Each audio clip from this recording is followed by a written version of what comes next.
contrarié du fait qu'on ait fait une mi-temps sur deux, parce que la première, on est proche du néant quand même, il faut être réaliste.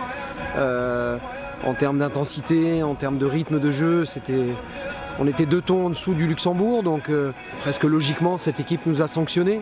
Après, bien évidemment, il y a aussi la réaction en deuxième mi-temps, cette capacité à renverser les choses, à ne pas renoncer, à faire preuve de personnalité, parce qu'on était quand même dans une mauvaise position. Donc voilà, il y a une partie qui me satisfait, c'est l'issue et la deuxième mi-temps, mais je suis assez contrarié qu'on ait démarré le match comme ça, parce qu'on avait eu un discours presque inverse. Sur un match international, on ne peut pas être en dessous à ce point-là dans l'intensité, parce que sinon on n'existe pas, et c'est ce qui s'est passé.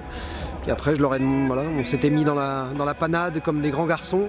Je leur demandais maintenant de se sortir de là aussi comme des grands garçons. Maintenant, si on veut construire notre histoire sur la durée, il faudra aussi qu'on ait la capacité à construire nos matchs de la première à la 93e minute. Oui, le bilan comptable est très positif. Bon, c'est vrai ça fait 2 premières mi-temps qui sont quand même, celles de ce soir plus encore, mais qui ne sont pas satisfaisantes. Et même si les deuxièmes mi-temps sont plus intéressantes, un match à un moment donné, il faut être consistant sur la durée du match. On se l'est dit parce que je crois que voilà, se dire les choses et ne pas se voiler la face, c'est déjà la première étape de l'analyse, en tout cas du bon cheminement. Donc c'est vrai qu'on a du travail, on le sait. Rendez-vous en novembre pour... Rendez-vous en novembre, j'espère, pour un match plus construit du début à la fin.